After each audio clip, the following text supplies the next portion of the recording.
Em Daniel capítulo 2 e Daniel capítulo 7, nós temos duas profecias bem distintas. Elas nos dizem aonde estamos no curso do tempo e o que aconteceu na história. Em Daniel capítulo 7, nós viajamos ao longo dos reinos. O leão representa a Babilônia, o urso a Medopérsia, o leopardo de 4 cabeças representa a Grécia, e a besta terrível de 10 chifres dá lugar a um chifre muito preeminente entre seus olhos. Esse chifre seria diferente dos outros. Ele seria muito respeitado pelo mundo. Agora, essa profecia específica é tão incrivelmente precisa que o Grayton Guinness disse em seu livro que ela é como uma chave que não serve mais nenhuma outra fechadura. Ela simplesmente se recusa a encaixar em outros lugares. Isso porque as características desse poder do chifre pequeno cabem unicamente ao papado e mais a nenhum outro poder. E essa era a opinião de todos os reformadores da época. Isso porque esse chifre surgiu a partir da 4ª besta de Daniel, ou seja, só pode ser Roma. Ele também surgiu em meio aos 10 chifres da besta, o que significa que é um poder europeu. É um poder que surgiu a partir de Roma, depois que Roma pagã foi dividida em 10 partes, de acordo com o verso 24. Então, somente a partir desses versos, já sabemos que esse poder do chifre pequeno é um poder europeu. Também sabemos quando ele surge, que é após a divisão do Império Romano. Também sabemos que ele é diferente de todos os outros. Isso porque ele também é um poder eclesiástico. Sim, um poder religioso. Exato. Ele se torna maior do que os outros. Então ele cresce de uma pequenez até se tornar maior do que os outros. Verso 20. 3 reinos precisaram ser derrotados para que ele pudesse governar plenamente. Os Érulos, os Visigodos e os Ostrogodos. Isso está no verso 20. Ele tem olhos como homem, ou seja, é um supervisor. Ele também fala blasfêmias, e isso porque ele fala contra o Altíssimo. Poderíamos dizer então que ele contradiz a palavra de Deus? Sim. Muito bem. O que mais? Ele também fala coisas grandes, pomposas, de acordo com o verso 8 e 25. Ele também é um poder perseguidor, porque ele persegue os santos do Altíssimo. E, finalmente, Martin, ele também muda os tempos e as leis. Ele muda as leis de Deus e os tempos colocados por Deus, de acordo com o verso 25. E há um período de tempo muito específico no qual haveria esse poder político. Esse período é 1 tempo, 2 tempos e metade de um tempo, que é apresentado de muitas formas na Bíblia. 42 meses, 1260 dias, 3 anos e meio, tempo, tempos e metade de tempo. É o mesmo período de tempo aplicado ao mesmo poder do chifre pequeno. O paralelismo hebraico nos mostra isso. Há uma mulher, um deserto e um tempo. Uma mulher, um deserto e um tempo. E todos esses tempos são mencionados nessa estrutura. Esse poder também se tornaria tão poderoso que todo mundo se sujeitaria a ele. E ele existirá até o fim dos tempos. Naturalmente, esse poder deve existir agora, porque se ele surgiu de Roma e vai existir até o fim dos tempos, ele deve existir agora. Sim, ele não pode começar a surgir no futuro, como alguns creem. Ele já tem que estar aqui. Ele já está aqui. Mas, eventualmente, o seu domínio será tomado e ele será destruído. Sendo assim, podemos concluir que esse poder não está em harmonia com a Bíblia. Ele contradiz a palavra de Deus. Todos os reformadores identificaram esse poder como o papado. Isso porque o papado é o único elemento em que todos esses pontos se encaixam. Nada neste mundo se encaixa tão bem em todas essas características.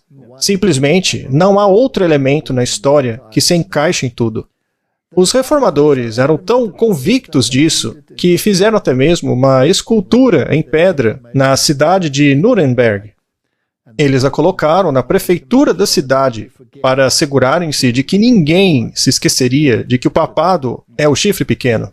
Martinho Lutero, assim como todos os outros reformadores, disseram: eu sei que o Papa é o anticristo e que seu trono é o trono de Satanás. O papado é uma perseguição geral a comando do pontífice romano com o propósito de destruir almas. Ele foi bem direto. Um discurso como o dele jamais se encaixaria no movimento ecumênico de hoje. Com certeza não. Isso foi dito por uma pessoa que foi católico, assim como Paulo, que veio dos próprios fariseus. Exato. E não apenas ele, mas o Melanchthon disse o mesmo, Cranmer disse o mesmo, Ridley disse o mesmo. Todos eles disseram isso. Calvino, John Knox. Não importa o reformador.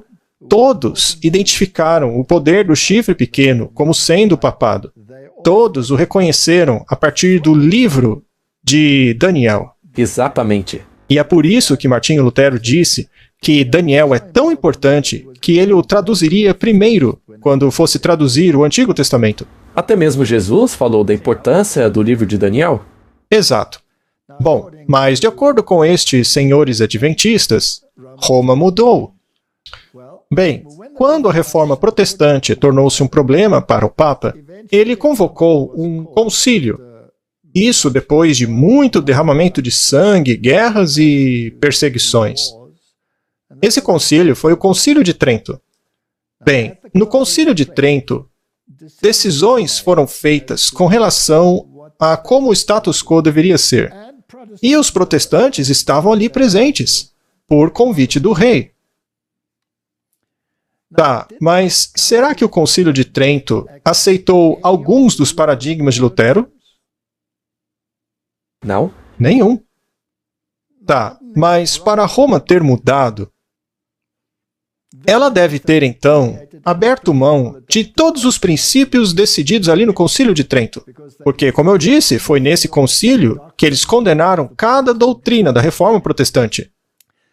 Bom, quando o arcebispo Schneider foi confrontado com as heresias de Martinho Lutero, bom, pelo menos era assim que os católicos as chamavam, ele disse algo que é interessante analisarmos. Você se refere ao bispo Schneider de hoje, né? Sim, o comentário dele foi feito recentemente. Mas é interessante salientar que os organizadores do Concílio de Trento e de todos os concílios posteriores, seja o Concílio do Vaticano I ou II, foram os jesuítas.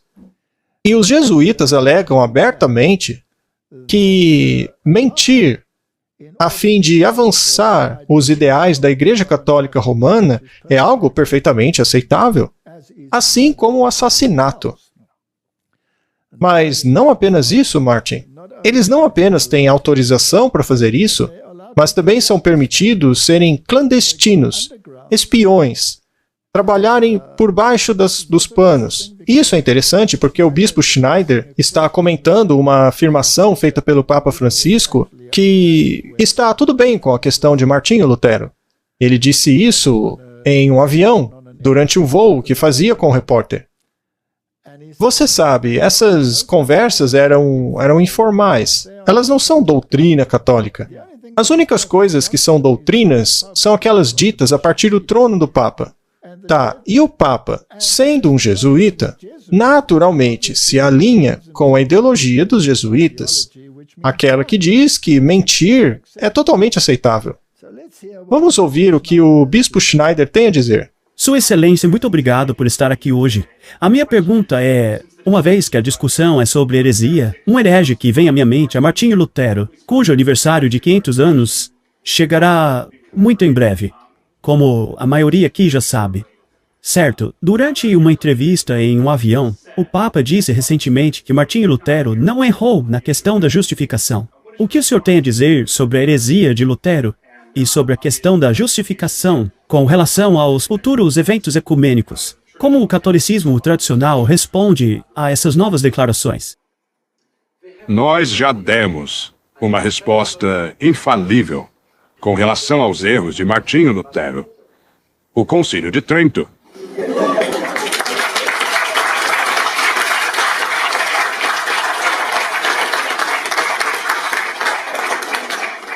O ensino do Concílio de Trento com relação aos erros de Lutero são infalíveis.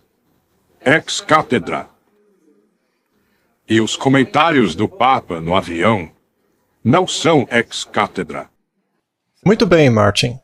De acordo com o bispo Schneider, o Concílio de Trento é definitivo. Isso porque ele é ex-cátedra. Nele, o Papa falou infalivelmente. Muito bem, vamos dar uma olhada em algumas dessas questões, porque elas são importantes para a nossa conversa. Os jesuítas e o ultramontanismo. O ultramontanismo é o conceito de todo o poder em um homem. Esse título aí costumava ser um título de zombaria do papado. Ultramontanhês, o outro lado da montanha. Mas ele acabou se tornando algo positivo. Eles pegaram o lado negativo e positivaram, criando o conceito de todo o poder em um homem. No século XVII, o ultramontanismo tornou-se intimamente associado aos jesuítas, que defenderam a superioridade dos papas acima dos concílios e reis, até mesmo questões temporais. Então, dentro da Igreja Católica Romana, o ultramontanismo atingiu a vitória sobre o conciliarismo. Ou seja, você não pode ser conciliador, você não pode fazer concessões. A palavra do Papa tem que ser absoluta. Nem mesmo Deus pode contradizer o que o Papa disse. Então, no primeiro concílio do Vaticano, com o pronunciamento da infalibilidade papal, estabeleceu-se o conceito de que o Papa nunca está errado quando estabelece um dogma. Isso é ex-cátedra. Ex-cátedra é quando o Papa define algo a partir de seu trono, não é? Sim, é isso de que o bispo Schneider estava falando. E da supremacia papal. Ou seja, da jurisdição suprema, total, imediata e universal do Papa. Outros cristãos, que não estavam em comunhão total com Roma, chamaram isto de o triunfo daquilo que é a heresia do ultramontanismo. Declarar a si mesmo infalível é igualar-se a Deus. E isso é uma heresia. E é isto que defende a Igreja Católica Romana. E se algo foi dito ex-cátedra, então virou dogma, não pode mais ser mudado. E se este é o caso, como então Roma pode mudar? É impossível. Não é? Não faz sentido. É claro como o sol. Muito bem. Se eu digo algo a você, você simplesmente não pode me dizer que o que eu estou dizendo é errado. É isso mesmo. Vamos então para Apocalipse capítulo 13, verso 3. Diz assim: E vi uma das cabeças. Isso porque esse conglomerado da besta, de Apocalipse 13, é um hieróglifo do papado católico romano. É idêntico ao poder do chifre pequeno. A besta apenas nos apresenta mais alguns detalhes. Ela recebeu uma ferida mortal como besta, ou seja, como entidade política. Então, em certo ponto, ela parece perder o seu poder político, mas não eclesiástico. Mas esse ferimento seria curado, e todo mundo acabaria recebendo a mentalidade da besta. É o que diz a Bíblia. E os reformadores, todos concordavam que isto se referia a Roma. O interessante é que eles estavam convencidos disso antes mesmo desta entidade receber a ferida mortal, em 1798, quando ela perdeu o seu poder político. A profecia foi cumprida exatamente no ano em que a Bíblia previu. Eles sabiam que esses eventos se referiam ao papado, mesmo antes desses eventos acontecerem. É realmente espetacular. Um pouco antes disso acontecer, o próprio Wesley disse que deveria estar muito próximo já, porque o período de tempo estava acabando. Aquele pessoal era fantástico. Eles acertaram na mosca. Muito bem. Então, os jesuítas foram chamados para combaterem a reforma protestante, não importa o que custasse. Até mesmo se fosse necessário assassinato, personificação, seja lá o que for. Eles se tornaram os mestres das universidades da Europa, os educadores de presidentes e da elite do mundo. E eles foram ordenados em 1540 pelo Papa Paulo III. Aí você vê eles recebendo as suas ordens de marcha. Portanto, estes eram alguns dos sentimentos da época. Essa aí é uma fonte católica. Diz assim: o protestantismo não é uma religião. Nunca foi uma religião. O máximo que se pode dizer dele é que é uma forma de estupro, de roubo, mascarado de religião. Se você for à igreja principal dos jesuítas, lá em Roma, verá a estátua da igreja-mãe destruindo Calvino e Lutero, ao lado desse menininho aí do lado, rasgando a Bíblia traduzida por Martinho Lutero.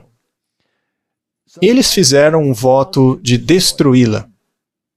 Eles juraram destruí-la. Então, no Concílio de Trento, quais doutrinas foram reafirmadas como ex-cátedra? Ou seja, infalíveis, né? Sim, infalíveis. Foram a transubstanciação, ou seja, a ideia de que aquele pão do padre literalmente se torna o corpo de Cristo, tornando assim a missa um sacrifício perpétuo, a repetição do exato sacrifício de Cristo. No entanto, a Bíblia diz que por um sacrifício ele foi aperfeiçoado para sempre. E eu pergunto, essa doutrina aí, Roma voltou atrás com ela? Não. Claro que não. Número 2, justificação pela fé e obras. Eles dizem a você que chegaram a um acordo, mas eles apenas mudaram a terminologia de apenas pela fé para apenas pela graça. A gente já explicou isso muitas vezes aqui. Então, o que eles assinaram, essa declaração conjunta sobre justificação, o que os protestantes assinaram, na verdade, é uma doutrina católica. As palavras desse documento foram escolhidas com muito cuidado. Número 3. A missa medieval foi mantida.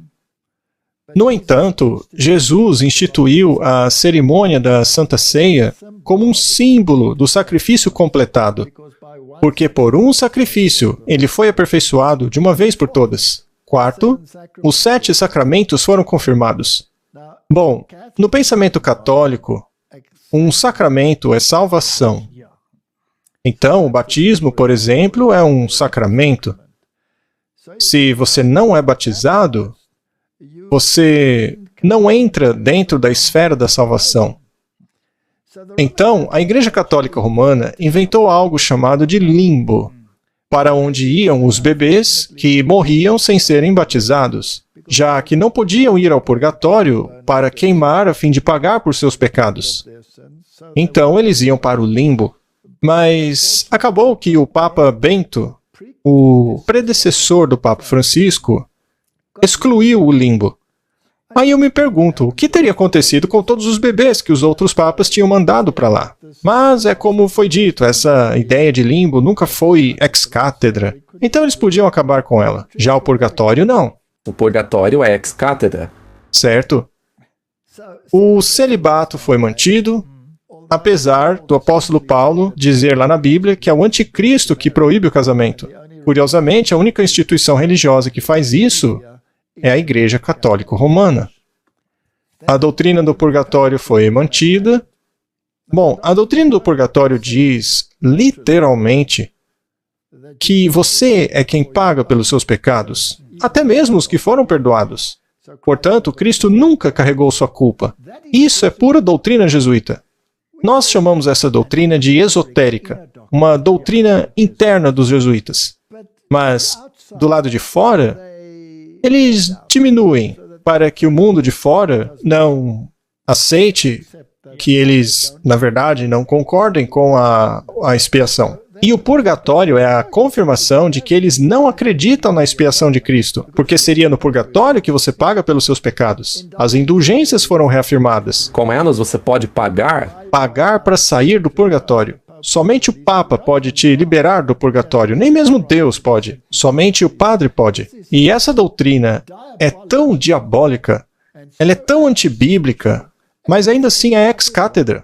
É infalível. É infalível, não pode mudar. Por definição, ela não pode mudar.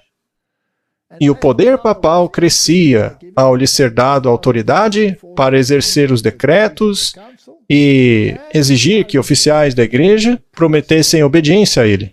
E depois, no primeiro concílio do Vaticano, ele foi declarado infalível, colocando um selo sobre o que eles estavam dizendo. Isso é praticamente um tapa na cara. É blasfêmia? Sim, é blasfêmia. Mas o que diz o catecismo jesuíta? Veja só que coisa impressionante. Pergunta: mas e se o Papa ordenar algo que seja contrário às Santas Escrituras? Isso não é contradizer, Martin? Sem dúvida.